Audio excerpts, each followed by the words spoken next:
Hello! We are about to embark on a new adventure in the Long War universe.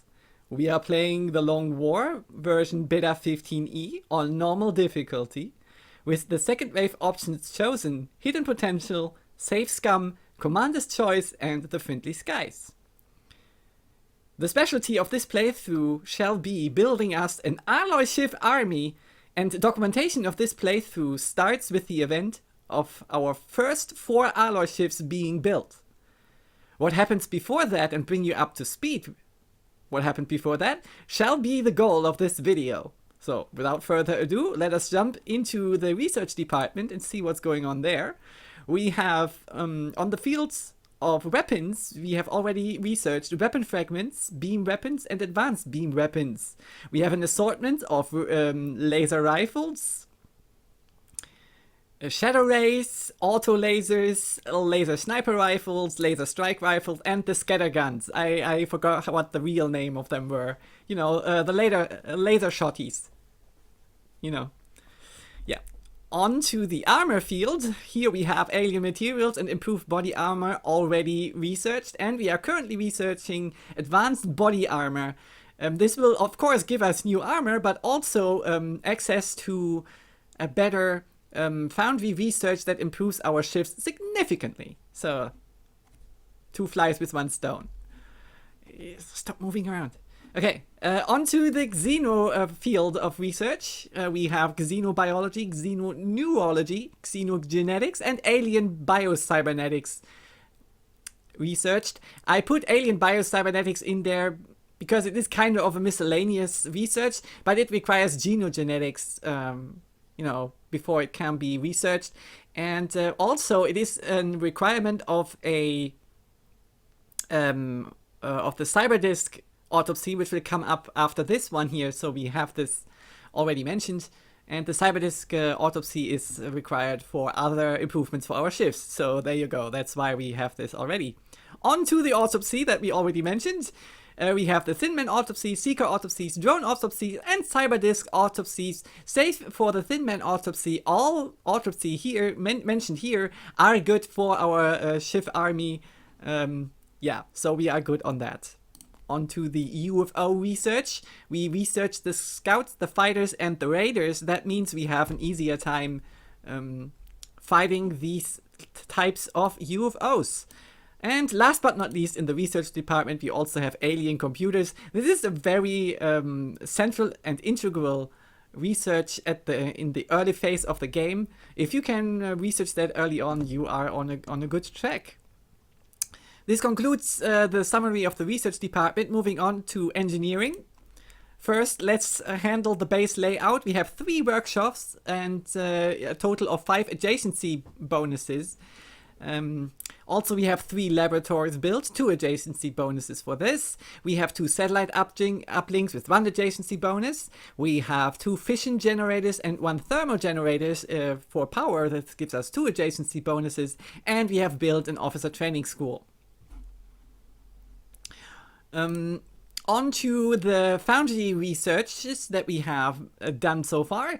We have in the fields of materials, alien metallurgy, and improved salvage. Each of these give us a 20% bigger yield of respectively alien alloys and weapon fragments. On to the SHIV part of the foundry projects.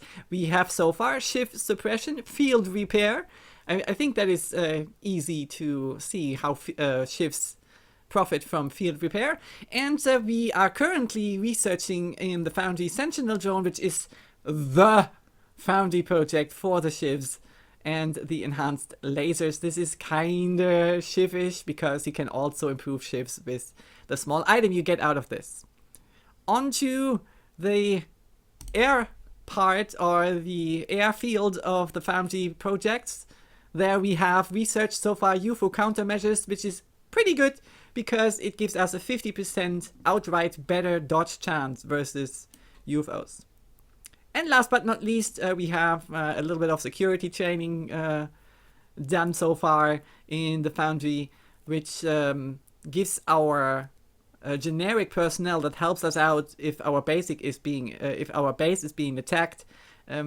This will give them laser weapons and phalanx armors if they are available in our inventory.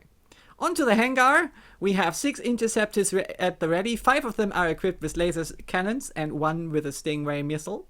That's all that is to say about the hangar. Onto the barracks, we have 42 soldiers right now. That's not very much, I know, but keep in mind we have our goal for this playthrough is to have a SHIV army in the end. So our SHIVs will come in and, you know, fill up our roster.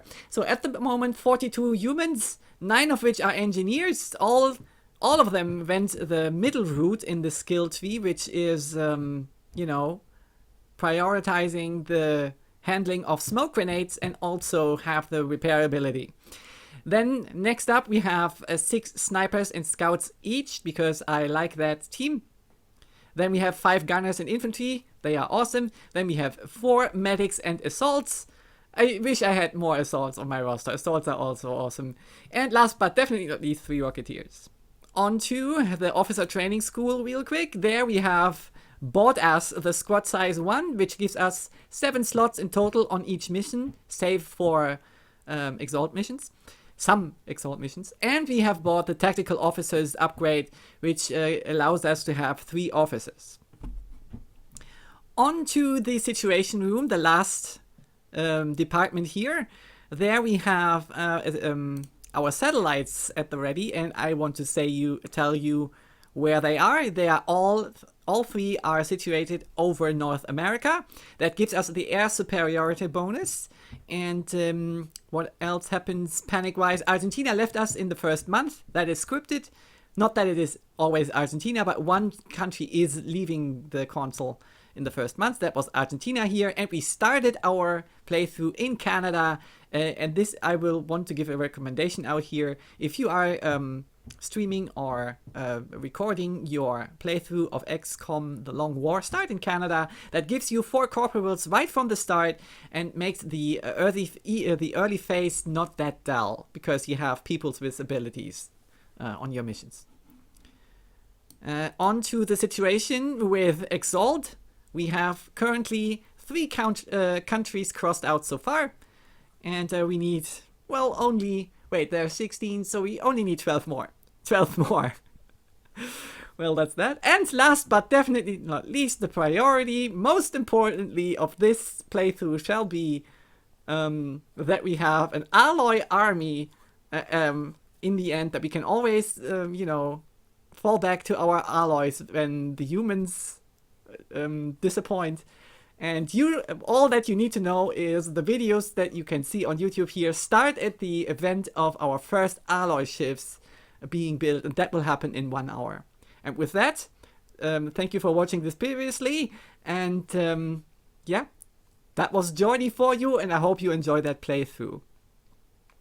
The following takes place on July 15, 2015. 4.5 months have passed since first contact.